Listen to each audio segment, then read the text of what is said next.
Muito bem, nós vamos conversar então sobre batalha espiritual à luz de Efésios capítulo 6, a partir do versículo 10 até o versículo 13. E esse é um dos textos clássicos da Bíblia sobre este tão importante assunto. Nós estamos numa guerra, não há campo neutro, não estamos blindados, nós vivemos expostos a perigos reais, enfrentando inimigos perigosos, malignos, perversos, que, embora invisíveis, eles estão aí, como que nos rodeando, procurando uma brecha, procurando nos tragar. E Paulo está concluindo esta carta, chamada Carta aos Efésios, que é a rainha das suas epístolas. Ele está preso em Roma, na sua primeira prisão, nos anos 61, 62, e ele escreve esta carta a esta igreja que tornou-se notória pela sua influência, superando, inclusive, as igrejas de Jerusalém e de Antioquia da Síria. Paulo ficou nesta cidade de Éfeso 3 anos, plantando esta igreja, consolidando esta igreja, onde ele experimentou um dos maiores reavivamentos da história, porque numa cidade de mais de 300 mil habitantes, numa cidade sede do culto à deusa Diana, cujo templo era uma das 7 maravilhas do mundo antigo, numa cidade fortemente marcada pela idolatria e pelo ocultismo, Paulo viu a palavra de Deus prevalecendo, a idolatria recuando, os ocultistas convertendo-se a Cristo e queimando em praça pública os seus livros de magia. Através daquela igreja, igrejas foram plantadas em toda a província da Ásia Menor, cidades como Esmirna, Pérgamo, Sardes, Tiatira, Laodiceia, Colossos e Herápolis. E agora, Paulo escreve para esta igreja a chamada Carta Eclesiológica, para tratar de verdades tão importantes. No capítulo 1, ele trata da soberania de Deus na salvação. No capítulo 2, ele trata da história da redenção, mostrando que, por meio de Cristo, judeus e gentios formam uma única igreja, corpo de Cristo. No capítulo 3, ele trata do mistério do Evangelho e ora para que a igreja seja revestida com poder. No capítulo 4, ele trata da unidade da igreja, fazendo aplicações importantes à vida prática da igreja. No capítulo 5, Paulo vai tratar da nova vida em Cristo, da plenitude do Espírito Santo, da vida em família, mostrando o papel da esposa, do marido, dos filhos e dos pais. E ele conclui esta importante epístola tratando da batalha espiritual. E nesse contexto, a primeira coisa fundamental para entendermos é que nós estamos em guerra. Nós não vivemos num campo neutro. O mundo jaz no maligno. Há uma luta espiritual ferrenha e ninguém fica dispensado dessa luta. Quem não é um guerreiro é uma vítima. E a primeira coisa que precisamos compreender no trato desta matéria é contra quem não é a nossa luta. No versículo 12, Paulo diz: a nossa luta não é contra carne e sangue.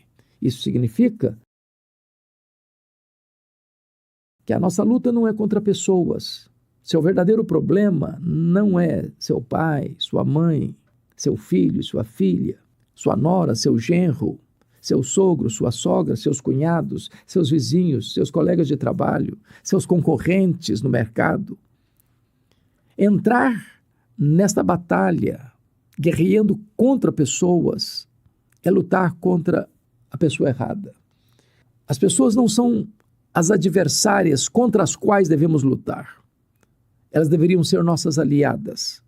E quando você transforma um aliado em inimigo, você transforma o inimigo em aliado. A segunda coisa que Paulo vai mencionar neste assunto tão importante é contra quem é a nossa luta. E no versículo 11, ele vai dizer: revesti-vos de toda a armadura de Deus para poderdes ficar firmes contra as ciladas do diabo. Então ele define o inimigo, é o diabo. O diabo não é um Deus caído, é um anjo caído. Mas ele não está só, ele não age só. Existe um reino chamado Reino das Trevas, é o império das trevas. A Bíblia diz que o diabo é o príncipe deste mundo, é o príncipe da potestade do ar. E ele tem com ele anjos caídos. E Paulo define esses anjos caídos que fazem parte desse exército do mal, de principados, potestades, dominadores deste mundo tenebroso e forças espirituais do mal. O diabo é uma espécie de líder desta horda de anjos caídos, de demônios. A Bíblia define este inimigo como Abaddon, Apolion, destruidor. Ele é chamado de o pai da mentira. Ele é assassino desde o princípio. Ele é maligno, ele é tentador, ele é ladrão. Ele vem para roubar, para matar, para destruir. Ele é o dragão, ele é a antiga serpente. Ele é o leão que ruge, procurando a quem devorar. Ele é um ser maligníssimo. E Paulo diz que nós não devemos ignorar seus desígnios. Aqui Paulo chega a dizer que nós devemos ficar firmes contra as ciladas do diabo. A palavra cilada, lá na língua original, é metodeia, de onde vem a palavra métodos, estratagemas. É como ele usa seu arsenal variado para capturar, para oprimir, para escravizar, para matar. Ele nos pesquisa, porque ele anda ao nosso derredor. Quando lá no livro de Jó, Deus pergunta para Satanás, de onde vens? Ele diz, de rodear a terra e passear por ela. Ele está de olho, está antenado, é uma espécie de turista inveterado. Ele conhece seus pontos fracos e seus chamados pontos fortes. Ele conhece o seu calcanhar de Aquiles. Para uns, ele usa a arma da sedução sexual. Para outro, ele usa a sedução da riqueza. Para outro, ele usa a sedução da fama, do poder. Ele conhece as brechas do seu escudo. E Paulo diz que nós precisamos ficar vigilantes, porque como pesquisador, ele vai procurar exatamente encontrar esse ponto vulnerável, esse ponto de fragilidade, esse calcanhar de Aquiles. Ele tem um arsenal diversificado, ele tem métodos diferentes. Por exemplo, quando Satanás tentou Jesus no deserto, ele o fez usando 3 estratagemas. Tentou Jesus com necessidade física. Se és filho de Deus, transforma essas pedras em pães. Tentou Jesus do ponto de vista da vaidade. Se és filho de Deus, atira-te daqui de baixo. E citou a Bíblia de forma incompleta, torcendo as Escrituras, citando o Salmo 91, mas omitindo o ponto central. E ele tenta Jesus, oferecendo-lhe glórias, honras, tudo isso te darei, se prostrado me adorares.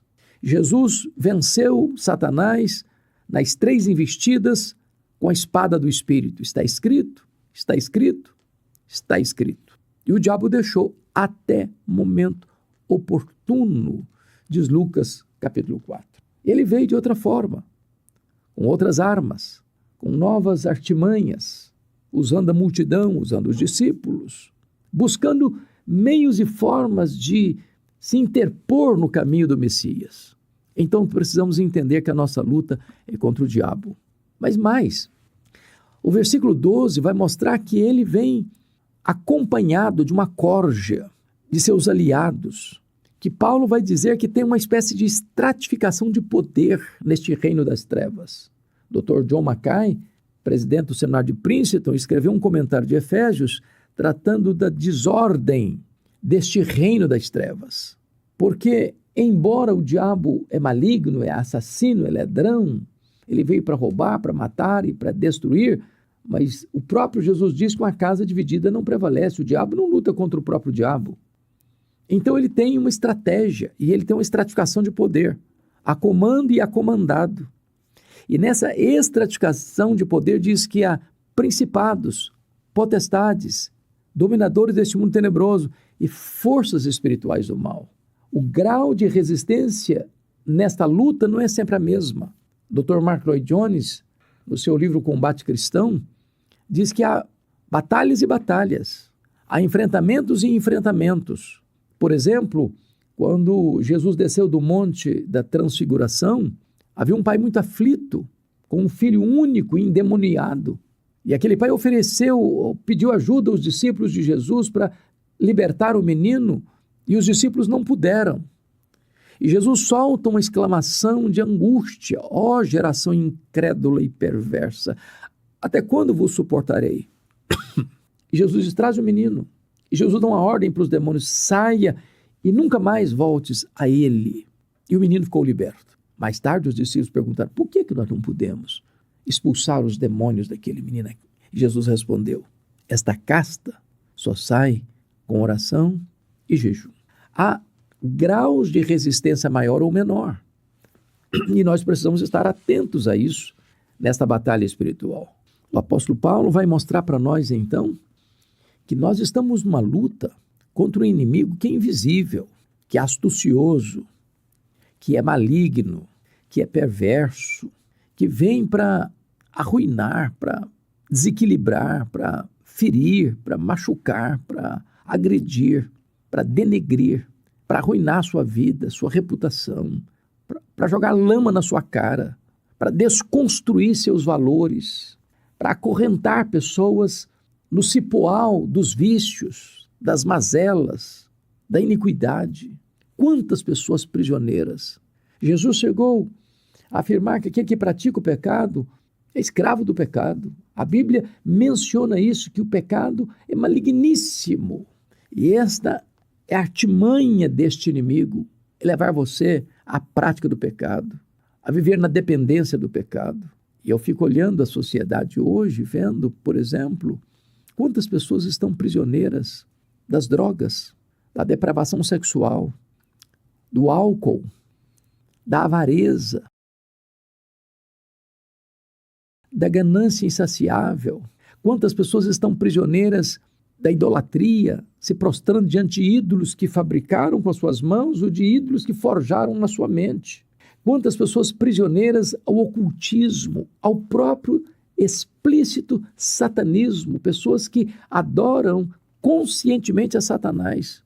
Vivemos numa sociedade onde se aplaude o erro, onde se incensa o pecado, onde se abusa e faz troça da virtude.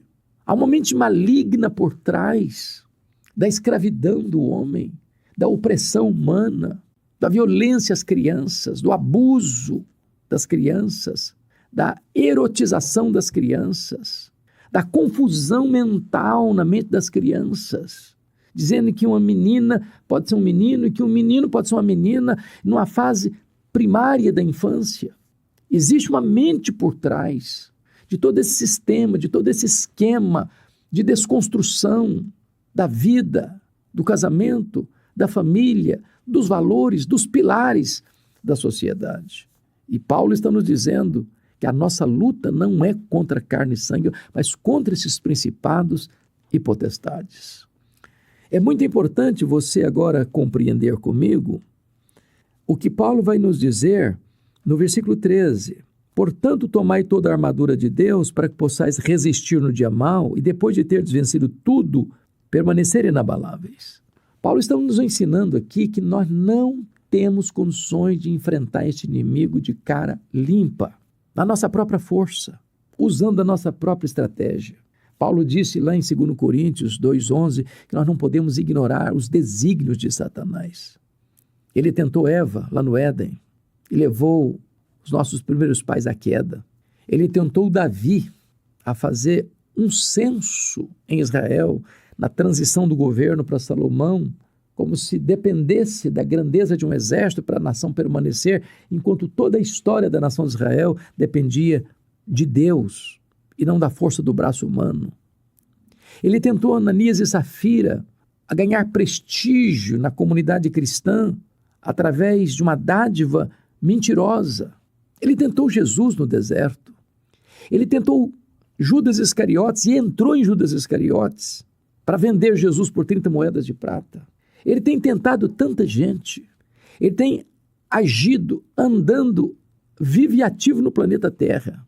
E Paulo está dizendo para você e para mim, você e eu precisamos ser revestidos de toda a armadura de Deus. Precisamos de armas não carnais, mas espirituais, poderosas em Deus para destruir fortalezas e anular sofismas. Há muitos sofismas filosóficos que tentam capturar a mente das pessoas para enganá-las, para ludibriá-las, para confundi-las. E às vezes o argumento não é apenas um argumento lógico, mas espiritual, porque por trás desses sofismas, dessas filosofias humanistas, secularizadas, que tentam empurrar Deus para a lateral da vida, tem por trás uma mente demoníaca. É isso que Paulo está dizendo, lá em 2 Coríntios, capítulo 10. Então precisamos de toda a armadura de Deus. E aqui ele vai dizer duas coisas importantíssimas para resistirmos no dia mau. O que ele está querendo dizer com isso, dia mau? É que há uma luta travada que nós não enxergamos. Dr. Francis Schaeffer tenta ilustrar isso de uma maneira simples, como uma casa de 2 andares. No andar de baixo, o andar térreo, onde vivemos, onde vemos, ouvimos, falamos, agimos, reagimos, caminhamos, dormimos. É a vida aqui, ao vivo e em cores. O andar de cima seria o que a Bíblia chama de regiões celestes, onde se trava uma batalha. Imagine você uma estratégia de guerra, porque é em guerra que nós estamos. Você já assistiu vários filmes de guerra, e eu também. Há um momento em que o comandante de um exército dá a impressão para o inimigo que ele está desistindo da luta, ele recua o seu exército, o seu pelotão, mas na verdade ele está apenas estabelecendo uma nova estratégia, um ataque surpresa. E às vezes é nessa estratégia de um ataque surpresa é que o inimigo é vencido. Então imagine você que de repente sua vida está tão tranquila, tão sossegada, e você quase que tira férias de Deus. Não tem problema, está com saúde, está com dinheiro, família está bem, está tudo bem, você está tranquilo, não tem nenhum problema à vista, nenhum cenário de preocupação, as nuvens estão claras, o sol está brilhando, é céu de brigadeiro, é navegação em águas esmaltadas, nenhuma luta pela frente parece. E de repente, sem que você perceba, se acorda, parece que o mundo está contra você, parece que as nuvens estão escuras. Uma tempestade desaba sobre a sua cabeça. Os problemas vêm em pencas em cima de você. É o dia mau. É como se tivesse uma ordem do andar de cima para o andar de baixo. Chumbo grosso no fulano. E de repente parece que tudo se transtorna. Aquilo que era comum fica estranho. Aquilo que você administrava com tanta habilidade agora foge do seu controle. É o dia mau. E se você não entender a natureza dessa luta espiritual, você começa a guerrear contra gente, contra pessoas, carne e sangue, e nem percebeu que você está diante de uma luta espiritual. Mas Paulo vai dizer uma segunda coisa nesse versículo 13 que é digno de destaque. Veja comigo, por gentileza. Ele diz assim: e depois de vencerdes tudo, permanecer inabaláveis. Não há situação onde você seja tão vulnerável como quando depois de uma grande vitória. O ser humano tem a tendência de, depois de uma grande luta e de uma grande vitória, ensarelhar as armas, baixar a guarda, botar no ponto morto e descansar. O que o texto está dizendo é que ao vencer um round da luta, a guerra não terminou. Fique firme, vigilante, porque outras ciladas estão aí no caminho. Outros estratagemas estão sendo costurados com armas diferentes, em cenários diferentes, usando pessoas diferentes, capturar você. Não sei se você chegou a ler, ou melhor dizendo, assistir ao filme O Advogado do Diabo, como aquele filme termina. E de repente, com propósitos tão positivos de não entrar mais nos mesmos trilhos escorregadios que se seguiu no passado, propósitos firmados, e de repente o diabo entra na jogada com outro estratagema, quem sabe trazendo debaixo dos holofotes suas virtudes, seu propósito de não negociar mais princípios e valores, botando você lá no pedestal, acendendo as luzes da ribalta sobre a sua vida, e tudo isso pode ser mais uma cartada do inimigo para capturar você. Vigilância. A eterna vigilância é o preço da liberdade. Fique firme depois da vitória, para que você não seja apanhado nesse enredo, nesse laço mortífero. A partir do versículo 14, Paulo diz assim: estai, pois, firmes, cingindo-vos com a verdade e vestindo-vos da couraça da justiça. Agora ele vai nominar quais são as peças dessa armadura que você deve trajar. E ele começa mostrando a necessidade de você se cingir com a verdade. Fora da verdade não tem proteção. Se o diabo é o pai da mentira, onde tem mentira, ele está encontrando flancos abertos, brecha na armadura. E ele diz, vestindo-vos da couraça da justiça. Essa justiça é a justiça de Deus imputada a nós, que nós chamamos de justificação. Eu não me apresento fiado nas minhas obras, ou nos meus méritos, ou nos meus predicados morais, ou nos meus valores éticos, ou pleiteando algum direito porque eu tenho créditos diante de Deus. Não.